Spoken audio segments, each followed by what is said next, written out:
And mostly, yes. A lot of our women are pregnant people are also stressed about how is the pandemic going to have an effect on their pregnancy and their birth and their babies.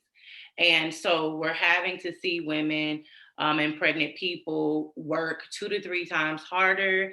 They're having to piece together, money like never before.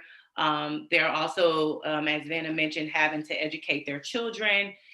We have food shortages and access to food, issues with access to food that have really exacerbated the prior social determinant of health issues where we were already living in food deserts. So, at the height of the pandemic, a lot of people were not able to get to grocery stores or go to grocery stores within a certain amount of time. So people shifted and they became comfortable eating food that maybe did not benefit their overall health and wellness.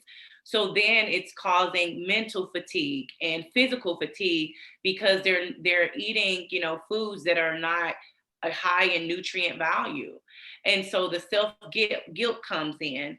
As well, there is increased technology and screen time and less human to human authentic time, because I know that a lot of us have maybe went to to see a loved one, or you may in passing by see someone, and you want to go to hug them, and then you do the drawback. Right. So it is increasingly lonely. And so we have seen a number of women with drained hormone loads, and a number of pregnant people. We need certain healthy hormone capacity in order to have efficient, non complicated labors.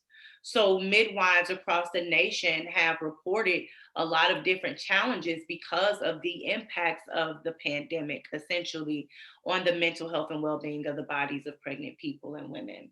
So, what I want to share, what we have done in response to that, we don't want to wait until someone's having a mental health care crisis to connect them with a mental health care counselor.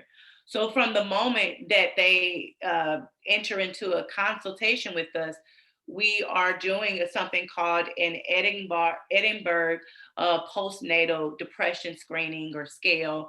And I don't like the word postnatal. I hope they eventually change it to perinatal, which encompasses all of pregnancy.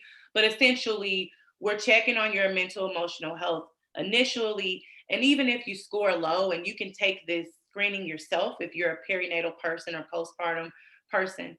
Um, but even if you score low, we're connecting you with a mental health counselor so that you can create a mental and emotional health care plan. So you can create a spiritual and a physical health care plan. So we also host a virtual mom support group weekly. It's free.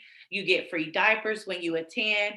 We often give you gift cards. So like in February, every week that someone came, you got a gift card to go get yourself a self-care item. So, and outside of those focused mental health care components, what I love about midwifery care is that we're spending mostly an hour with me, because I love talking to my clients, but we spend about 45 minutes to an hour in each visit. And we're not just checking weight, blood pressure, and fetal growth and development. We're talking about it all. Your emotional life. Has your intimate life been impacted?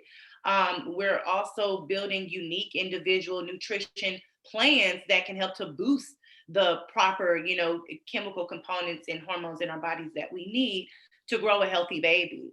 So all in all, as Shavana said, and as I'm pretty sure a lot of us are recommending on this panel, please make sure to look into what mental health care services are available to you. There is no shame or judgment in that. You want to make sure that you're at your optimal best for your family. If you need help, you can reach out to Jamal Birth Village, and we can help you to receive those services and support options.